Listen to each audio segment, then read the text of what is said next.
Hi there once again. I did this before. You asked a lot of questions and I quite enjoyed answering them. This time we've had over 800 questions, so I can't do them all, but I've picked out like 10. And I'll start off. Here goes. This one's from Val Green. And she says that you've done a lot of charity work over the years. And she's asking, what has touched me the most and why? Well, over the years I have done a lot of trips abroad, mainly for Tear Fund. And I've been to countries with ginormous needs, and I come back predominantly with two horrible feelings. I feel depressed and I feel helpless, and I think it's because when you face the needs that the world has, it almost seems impossible for us to ever get it right, to ever get rid of the need to do quote-unquote charity work. But it does go on, and we do have to continue doing it. If I remember a moment that touched me most, it was when I first went to Bangladesh. And we were visiting a place where there were a lot of children. They were sick. They were covered in sores. Their heads were covered in sores. Their noses were dribbling, and it was. And I remember kneeling down beside them, very careful not to actually contact them, and have my pictures taken. And somebody trod on this one child's fingers, who immediately went, "Ah!" And you know, I guess it's instinct. My sister's had a lot of children, and when kids cry, you immediately pick them up, and that's what happened. He cried, I picked him up, and he went, hugged me like this. And for me, it was the first time that I really thought, these are actually human beings. You know, what they need, as much as they need doctors, is human contact. And he just seemed to be comfortable, huddled against a body. So that's one of the nicest moments for me, because it was a learning curve. I learned that these are people that we need to touch in all sorts of ways. And it was a time when I thought, I have to get accustomed to that. Now here's one from Paul Andrew. He says he's enjoyed listening to songs that I've written, A Man of Taste. And he said, do you still get the inspiration or the time to write? And would I ever consider producing an album of my own material? Well, EMI has actually released albums of my material, either stuff that I've written or stuff that I have actually written with other people. And I was shocked how many I had written. I think it must be about 50 songs that I wrote and actually got recorded. But you know, I'm no fool. If I wrote a song and it sounded like, it's so funny how we don't talk anymore, yes, I'd record it. But usually I find that I write songs that are, and again, the ones I've liked best are the ones I've written for when I've done these Tear Fund trips. Therefore, they're a very specific feeling. There's a really emotional thing that I have felt, and it's come out as a song. I don't always get that sort of feeling, and it's just a matter of me saying to myself, should I just record my songs, or should I have the hits? Well, I chose the hits. So I guess I won't now be writing too many songs, but who knows? You never know. When I'm traveling around now, one of the last things I want to do is carry too much baggage, and so therefore the guitars wait for me at the gigs, and I pick them up when I get there. So I don't have a guitar with me all the time. But maybe I should start. You're making me think now, as I'm answering this question, you're making me think that maybe I should carry a guitar with me and see what happens. And who knows?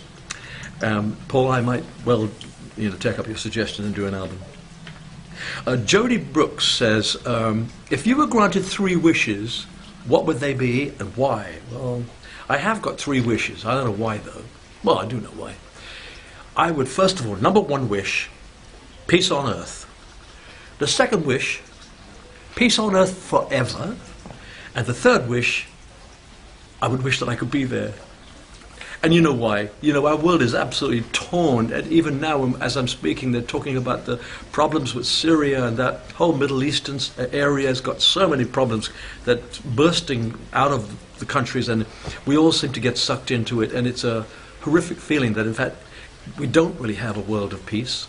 Many countries, of course, are at peace, but until the whole world is at peace, we haven't really achieved anything. So, yes, my answers to you for my wishes about peace and being there and peace forever is because we need it desperately. This one is from Daughter Karup. I think that's Daughter Krarup. Excuse me, daughter.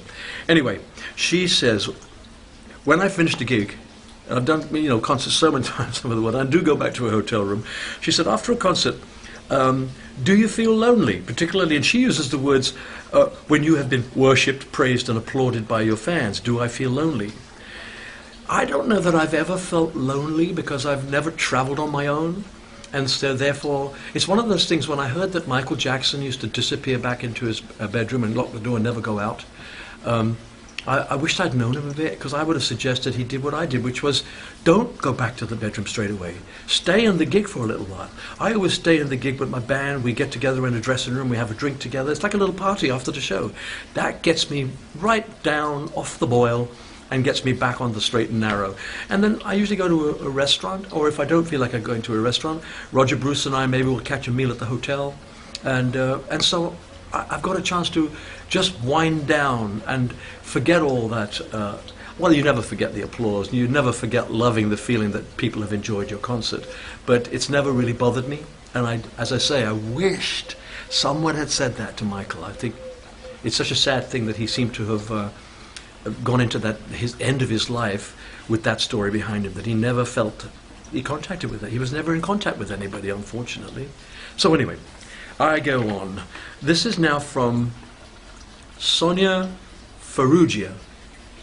Her question is, if you were stranded on an island, what item of yours could you absolutely not do without? Well, I'm tempted to say a hairdryer or my guitar, but I'm going to say something that some people will say, of course he would say that, but it would be a Bible. You know, if you're saying to me that I'm going to be on an island, Sonia, you don't say how long I might be on there, so I'm assuming it might be forever, until I die. In which case I wouldn't see anybody else. I would have to put up with everything that's on that island, and even a guitar would be good. The hairdryer wouldn't plug in. So I go to the Bible because I think to myself, if I had to face that kind of loneliness, I would need to constantly remind myself that I am definitely loved, and that there is somewhere that I will be heading to, and not just be on this island in eternity. So I would take my Bible. There's still a lot for me to learn, and it would be great to take that time to actually expand my feelings and my philosophies, and of course my Christian faith.